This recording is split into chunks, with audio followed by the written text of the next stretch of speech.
Hello, this is doctor Danish. Welcome to NFA classes. आज का ये वीडियो लेक्चर है, ये रिप्रोडक्शन के ऊपर है और स्पेशली इसमें मैं थोड़ा सा आपको बहुत बेसिक में रिप्रोडक्शन इन प्लांट्स के बारे में थोड़ा सा बताऊंगा कि प्लांट्स में रिप्रोडक्शन कैसे होता है।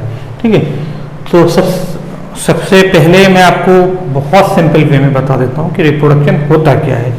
ठीक है, तो लिटरली मीन जो होता है रिप्रोडक्शन का, यानी कि शाब्दिक अर्थ जो रिप्रोडक्शन का होता है वो होता है टू प्रोड्यूस ऑफ स्प्रिंग्स, यानी कि अपने बच्चे पैदा करना या अपने जैसी ऑर्गेनिज्म को पैदा करना कहलाता है रिप्रोडक्शन। ठीक है, प्लांट्स में जो रिप्रोडक्शन होता है वो दो मीन से होता है, एसेक्सुअल मीन से और सेक्सुअल मीन से। ठीक है, एक सेक्सुअल मीन से रिप्रोडक्शन का होना मतलब जिसमें कोई भी सेक्स ऑर्गन इन्वॉल्व ना हो। ठीक है, और सेक्सुअल मीन से रिप्रोडक्शन होना मतलब जिसमें डिफरेंट सेक्स इन्वॉल्व हो, different specialize sex organ involve हो। ठीक है, और प्लांट में जो सबसे बड़ी बात जो है कि जो एसेक्सुअल रिप्रोडक्शन होता है इसको आप वेजिटेटिव रिप्रोडक्शन के नाम से भी जानते हैं। आपने कई जगहों पे देखा होगा वेजिटेटिव रिप्रोडक्शन लिखा हुआ है, जो आपके लोअर प्लांट्स होते हैं, एल्गी है, ठीक है, आपका ब्रायोफाइट्स हैं, टेरिडोफाइट हैं, इसमें जो रिप्रोडक्शन होता है ये एसेक्सुअल मीन से होता है। स्पेशली आपने वेजिटेटिव मीन से ही पढ़ा होगा, ब्रायोफाइट में, टेरिडोफाइट में। ठीक है, तो ये जो वेजिटेटिव मीन से जो रिप्रोडक्शन होता है दरअसल ये भी एक तरह का एसेक्सुअल रिप्रोडक्शन ही है। और प्लांट के सिनेरियो में, प्लांट के केस में हम इस टर्म को यूज करते हैं वेजिटेटिव रिप्रोडक्शन। वेजिटेटिव रिप्रोडक्शन जो होता है वो बॉडी की किसी पार्ट से हो सकता है, अलग अलग ऑर्गेनिज्म में अलग अलग पार्ट से एक नया ऑर्गेनिज्म बनता है बॉडी से।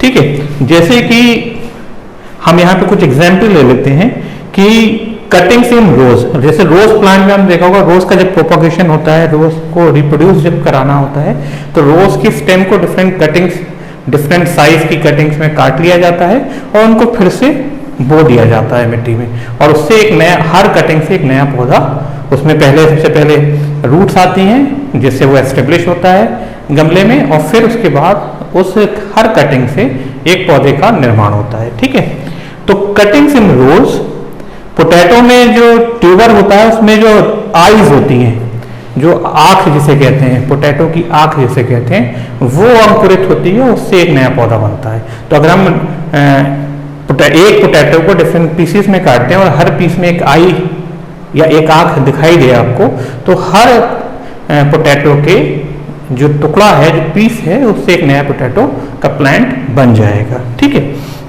फिर है आपका जिंजर। जिंजर में जो राइजोम होता है, राइजोम के थ्रू प्रोपगेशन होता है। अगर आप एक जिंजर के थोड़ा सा राइजोम को तोड़ दें, राइजोम क्या है, एक मॉडिफाइड वर्जन है स्टेम का, और इसको आप तोड़ दें डिफरेंट, यानी कि डिफरेंट पीसेस में तोड़ दें और हर किसी को बो दें, तो राइजोम जो है, हर राइजोम का जो टुकड़ा है वो एक जिंजर के पौधे में डेवलप हो जाएगा। ठीक है, फिर आपका वाटर हायासिंथ। वाटर हायासिंथ जैसे जलकुंभी कहते हैं, और इस जलकुंभी को इंडिया में इंट्रोड्यूस किया गया था। इसके बहुत मतलब ऑर्नामेंटल फ्लावर और इसके जो होता नहीं अट्रैक्टिव लीफ साइज के लिए किया गया था, पर क्योंकि बहुत तेजी से मतलब एनॉर्मस रेट इसमें वेजिटेटिव रिप्रोडक्शन का होता है, जिसकी वजह से इसकी जो वाटर बॉडीज हैं इसमें ये बहुत तेजी से फैल जाती है, और फैलने के बाद वहाँ की सारी ऑक्सीजन को ड्रेन कर लेती है, जिससे वहाँ पे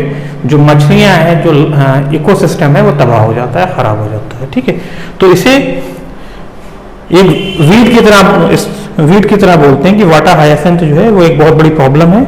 ठीक है, और ब्रायोफिलम जो है एक प्लांट है जिसमें लीफ जो होती है, लीफ की जो मार्जिन होती है, उससे एक नया लीफ बड बनती है, और हर बड डिटैच होके इस लीफ से क्या बनाती है, एक नया ब्रायोफिलम का पौधा बनाती है। ठीक है, तो एसेक्सुअल मीन में क्या होगा, नो सेक्स ऑर्गन इन्वॉल्व।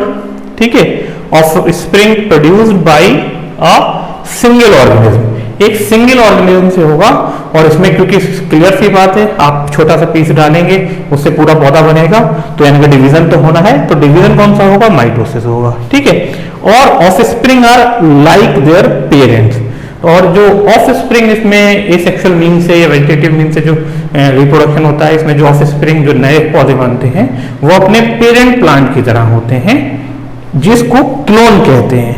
ठीक है, अब हम आ जाते हैं सेक्सुअल रिप्रोडक्शन पे। सेक्सुअल रिप्रोडक्शन जो होता है इसमें 2 डिफरेंट सेक्स आर इन्वॉल्व। ठीक है,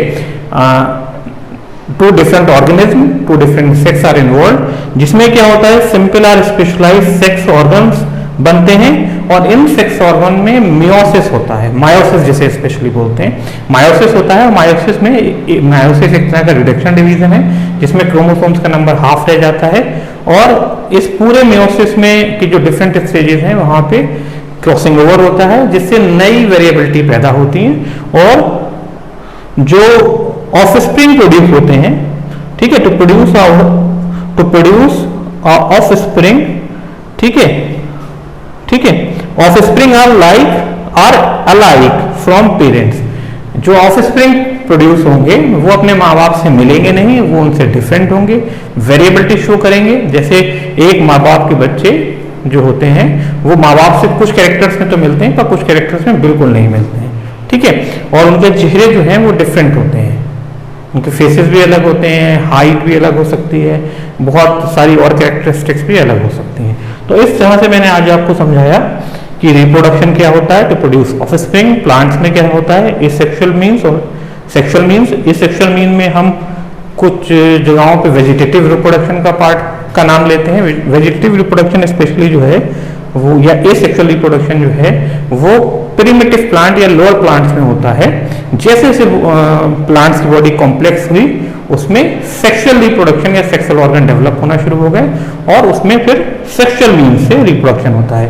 एसेक्सुअल रिप्रोडक्शन जो है वो स्पेशली आपका एल्गी, ब्रायोफाइट, टेरोफाइट में होता है और जो सेक्सुअल मीन्स से इसके साथ साथ एल्गी, ब्रायोफाइट और टेरोफाइट में सेक्सुअल रिप्रोडक्शन भी होता है पर एसेक्सुअल मीन डोमिनेंट है। ठीक है, सेक्सुअल रिप्रोडक्शन जो होता है वो स्पेशली जिम्नोस्पर्म और आजकल जो हमारा डोमिनेंट वेजिटेशन एंजियोस्पर्म की है इसमें होता है, तो आप ये हमेशा याद रखिएगा। ठीक है, तो इस छोटे से वीडियो क्लास में आज मैंने आपको थोड़ा सा रिप्रोडक्शन के बारे में बताया। अब हम इसकी एक डिटेल में रिप्रोडक्शन को समझाने के लिए एक बड़ी वीडियो लेक्चर तैयार करेंगे जो हम जल्दी पोस्ट करेंगे। तब तक के लिए गुड बाय।